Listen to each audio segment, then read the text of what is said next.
അപ്പോൾ hi everyone, welcome back to our YouTube channel. അപ്പോൾ നമ്മൾ ഇന്ന് സംസാരിക്കുന്നത് അയർലൻഡിനെ പറ്റിയാണ്. കാരണം യു കെ ഒക്കെ ഇപ്പോൾ സ്റ്റുഡൻസിന്, അതായത് ഡിഗ്രി പഠിക്കാൻ വരുന്ന സ്റ്റുഡൻസിനും എന്താ പറയുക, BSc നേഴ്സിങ്ങോ MSc നേഴ്സിങ്ങോ ഒക്കെ അല്ലാണ്ട് കോഴ്സുകൾ ഇനി യു കെയിലേക്ക് വരുന്നത് ഒരു മണ്ടത്തരമാണ്. അല്ലെന്നുണ്ടെങ്കിൽ നിങ്ങൾക്ക് MNC എക്സ്പീരിയൻസോ കാര്യങ്ങളൊന്നും ഇല്ലെങ്കിൽ വരുന്നത് ഒരു മണ്ടത്തരമാണ് ഉള്ളതിനെപ്പറ്റി നമ്മൾ കഴിഞ്ഞിടയ്ക്ക് വീഡിയോ ചെയ്തായിരുന്നു. അപ്പോൾ ഇനി എന്ത് ചെയ്യും ഈ പറഞ്ഞ എന്താ പറയുക, നമുക്കൊരു 9 ലക്ഷം രൂപ ബഡ്ജറ്റ് അല്ലെങ്കിൽ ഒരു 12 ലക്ഷം രൂപ ബഡ്ജറ്റ്, അപ്പോൾ ആ രീതിയിൽ നമുക്ക് എങ്ങോട്ട് പോകാൻ പറ്റും? അപ്പോൾ നിങ്ങൾക്ക് മുന്നിലേക്ക് നമ്മൾ കൊണ്ടുവരുന്ന പുതിയ ഏറ്റവും നല്ല ഓപ്ഷൻ എന്ന് പറഞ്ഞാൽ അയർലൻഡാണ്. അയർലൻഡിൽ നിങ്ങൾക്ക് 1 ഇയർ മാസ്റ്റേഴ്സ് അവൈലബിൾ ആണ്, 2 ഇയർ സ്റ്റേ ബാക്കും അവൈലബിൾ ആണ്. അയർലൻഡിൽ 2 രീതിയിലാണ് നമുക്ക് ജോലിയും കാര്യങ്ങളും കിട്ടുന്നത്.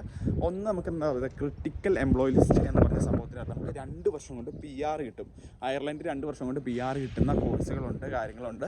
അപ്പോൾ നമുക്ക് അയർലൻഡിലേക്ക് പോകണമെങ്കിൽ ബേസിക് ആയിട്ട് വേണ്ടതെന്ന് പറഞ്ഞാൽ നമുക്ക് ലിവിങ് എക്സ്പെൻസ് കാണിക്കുന്നത്, നിങ്ങൾ ലോണും IELTS ഉള്ള കുട്ടികളാണെന്നുണ്ടെങ്കിൽ പെർഫെക്റ്റ് ആണ്. അല്ലെന്നുണ്ടെങ്കിൽ എന്താ പറയുക, തേർഡ് പാർട്ടി ഫണ്ടിങ് കുറച്ച് പാടാണ്. അതായത് ഷോ മണി കാണിക്കാനാണ് കുറച്ച് പാടാണ്. ലിവിങ് എക്സ്പെൻസ് 12 ലക്ഷം രൂപ നിങ്ങൾ കാണിക്കണം. IELTS നിങ്ങൾക്ക് 6ഉം നോ ആൻഡ് ലെസ് ദാൻ 6ഉം അല്ലെങ്കിൽ 6.5 നിങ്ങൾക്ക് IELTS ഉണ്ടെങ്കിൽ അത് ഉറപ്പായിട്ട് നിങ്ങൾക്ക് അയക്കുക. നമ്മൾ ഡിസ്ക്രിപ്ഷനിലും കമൻറ്റ് ബോക്സിലും എൻ്റെ വാട്സാപ്പ് നമ്പർ കൊടുക്കുന്നുണ്ട്. അപ്പോൾ നിങ്ങൾ മെസ്സേജ് അയക്കുമ്പോൾ ശ്രദ്ധിക്കേണ്ട ഒരു കാര്യം എന്ന് പറഞ്ഞു കഴിഞ്ഞാൽ എന്താ പറയുക, അയർലൻഡിൽ പഠിക്കാനാണെന്നുള്ള കാര്യം, നിങ്ങളുടെ പേരും നിങ്ങളുടെ IELTSൻ്റെ സ്കോറും കാര്യങ്ങളാക്കുക. നിങ്ങൾക്ക് ലോണും കുറച്ച് പൈസ, നിങ്ങൾ ഫീസ് അടയ്ക്കുന്ന പൈസ കയ്യിൽ നിന്ന് അടയ്ക്കുവാണ്. ബാക്കി ലിവിങ് എക്സ്പെൻസ് ലോൺ കാണിക്കുകയാണെന്നുണ്ടെങ്കിലും കുഴപ്പമില്ല. എഡ്യൂക്കേഷൻ ലോൺ ആണെന്നുണ്ടെങ്കിൽ തേർഡ് പാർട്ടി കാര്യങ്ങൾ കുറച്ച് ബുദ്ധിമുട്ടായിരിക്കും. അല്ലെങ്കിൽ നിങ്ങൾക്ക് ഫണ്ടാണെന്ന്, നിങ്ങൾ സ്വന്തം ഫണ്ട് ഫുൾ ഓൺ ഫണ്ടാണ് ചെയ്യുന്നതെങ്കിൽ നിങ്ങൾക്ക് വലിയ പ്രശ്നം വരത്തില്ല. കാരണം നിങ്ങൾ ഓൺ ഫണ്ട് ചെയ്യുമ്പോഴത്തേക്ക് 6 മാസം പഴക്കമുള്ള FD ആണെന്നുണ്ടെങ്കിൽ ഒരു സീനുമില്ല, നിങ്ങൾക്ക് ഈസി ആയിട്ട് ഈ കാര്യങ്ങൾ ചെയ്യാൻ പറ്റും. അപ്പോൾ നിങ്ങൾ ശ്രദ്ധിക്കേണ്ട കാര്യം എന്ന് വെച്ച് കഴിഞ്ഞാൽ, അയർലൻഡ് നോക്കുമ്പോൾ ഫണ്ട്, പിന്നെ IELTS കാര്യങ്ങൾ, ബിസിനസ് അനലിസ്റ്റ് കാര്യങ്ങൾ, ഇതൊക്കെ ക്രിട്ടിക്കൽ ഇതിലുള്ളതാണ്. അതുപോലെ തന്നെ നേഴ്സുമാർക്ക് MSc നേഴ്സിംഗ് കോഴ്സുകൾ അവൈലബിൾ ആണ്.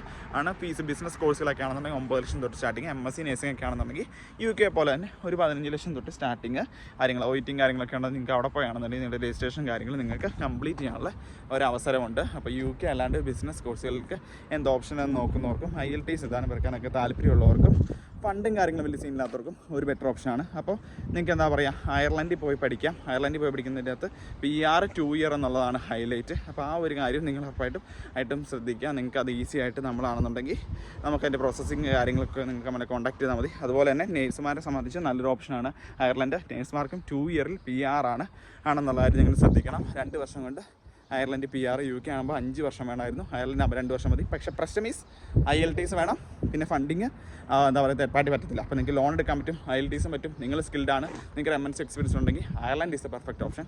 അപ്പോൾ 2025 സ്റ്റഡി അബ്രോഡിൻ്റെ അകത്ത് അത്യാവശ്യം നല്ല രീതിയിൽ നോക്കുന്ന ആൾക്കാർക്ക് അയർലൻഡാണ്. വിസ റിജക്ഷനും കാര്യങ്ങളും വിസയുടെ കൺസൾട്ടേഷനും കാര്യങ്ങളൊക്കെ നിങ്ങൾ ടെൻഷൻ അടിക്കുന്ന ആവശ്യമില്ല. അത് നമ്മൾ പ്രോപ്പറായിട്ട് ഇതാക്കും. ഫോണിൽ താഴെ പോകേണ്ടതായിരുന്നു. അപ്പോൾ നിങ്ങൾ ഇതുപോലെ ഇൻഫോർമേറ്റീവ് കണ്ടന്റിന് വേണ്ടി നമ്മൾ സബ്സ്ക്രൈബ് ചെയ്യുക. നമ്മുടെ കൺസൾട്ടൻസി കൂടുതൽ ഡീറ്റെയിൽസ് കാര്യങ്ങളൊക്കെ വേണ്ടി നിങ്ങൾക്ക് വാട്സാപ്പിലേക്ക് മെസ്സേജ് അയക്കാം. നമ്മൾ അങ്ങനെയുള്ള ഡീറ്റെയിൽസ് അതിനകത്ത് ഷെയർ ചെയ്യുന്നതായിരിക്കും.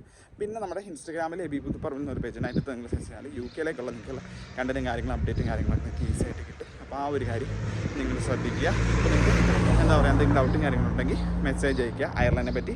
പിന്നെ നിങ്ങൾക്ക് അയർലൻഡിനെ പറ്റി എന്തെങ്കിലും ഡൗട്ടുകളുണ്ടെങ്കിൽ അത് കമൻറ്റ് ബോക്സിൽ ഡ്രോപ്പ് ചെയ്യുക. നമ്മൾ പുതിയ വീഡിയോസ് ആയിട്ട് ചെയ്യും. ഇവിടെ ചെറിയ കാറ്റുള്ളതുകൊണ്ട് എൻ്റെ പിടിക്കുന്നത് താഴേക്ക് വീടാണ്. അപ്പോൾ അതുകൊണ്ട് നിങ്ങളൊന്ന് ഇഗ്നോർ ചെയ്തേക്കുക. പിന്നെ ചാനൽ ഇൻഫോർമേറ്റീവ് കൊണ്ട് നിങ്ങൾ ഉറപ്പായിട്ടും സബ്സ്ക്രൈബ് ചെയ്യുക. Ireland, UK, New Zealand, Germany public university, Germany opportunity cafe, ഇത്തരത്തിലുള്ള ആവശ്യങ്ങൾക്ക് ഉറപ്പായിട്ട് നമ്മളെ കോൺടാക്ട് ചെയ്യാൻ പറ്റും. പിന്നെ പ്രത്യേകിച്ചൊരു കാര്യം, നമ്മളുടെ സ്റ്റുഡൻസിനെ മാത്രമായിരിക്കും നമ്മളുടെ അസിസ്റ്റൻസ് മറ്റുള്ള കുട്ടികൾക്ക്, മറ്റുള്ള ഏജൻസികൾ ത്രൂ പോകുന്ന കുട്ടികൾക്ക് നമ്മൾ അസിസ്റ്റൻസ് കൊടുക്കുന്നുണ്ട്. കാരണം നമ്മളെ കൊണ്ട് പറ്റാത്തതുകൊണ്ടാണ്. കാരണം നമുക്ക് ഓൾറെഡി എന്താ പറയുക, ഒരു വർഷത്തിൽ 100-150 പിള്ളേർ നമ്മുടെ കൺസൾട്ടൻസി ത്രൂ പോകുന്നുണ്ട്. അവരെ പ്രോപ്പറായിട്ട് നോക്കാനും അവർക്ക് വേണ്ട സർവീസസ് കൊടുക്കാനാണ് നമ്മളിപ്പോൾ നോക്കുക. കാരണം നമ്മളെ ട്രസ്റ്റ് ചെയ്താണ് അവർ വരുന്നത്. അതിപ്പോൾ UK-ലേക്കാണെങ്കിലും അയർലൻഡിലേക്ക് പോകുന്ന കുട്ടികളാണെങ്കിൽ, ഓസ്ട്രേലിയയിലേക്ക് പോകുന്ന കുട്ടികളാണെങ്കിൽ, ന്യൂസിലൻഡിലേക്ക് പോകുന്നതാണെങ്കിൽ, അപ്പോൾ അങ്ങനെയുള്ള ആൾക്കാർ മാത്രം നമുക്ക് മെസ്സേജ് അയക്കുക. വേറെ ഏജൻസിയിൽ നിന്ന് അഡ്മിഷൻ എടുത്ത കുട്ടികൾ നമുക്ക് മെസ്സേജ് അയക്കേണ്ട ആവശ്യമില്ല. നമുക്ക് ചെയ്യാൻ പറ്റുന്ന ഒരു സഹായമല്ലാത്തതുകൊണ്ടാണ് നമ്മൾ ചെയ്യാത്തത്. Thank you very much. അപ്പോൾ അടുത്തൊരു വീഡിയോ ആയിട്ട് നമ്മൾ വരുന്നതായിരിക്കും. അപ്പോൾ ഉറപ്പായിട്ടും നമ്പർ നിങ്ങൾ എടുക്കുക, മെസ്സേജുകൾ അയയ്ക്കുക, നിങ്ങളുടെ എന്താ പറയുക കൺഫ്യൂഷൻസും കാര്യങ്ങളൊക്കെ നിങ്ങൾ ക്ലാരിഫൈ ചെയ്യുക. Thank you very much.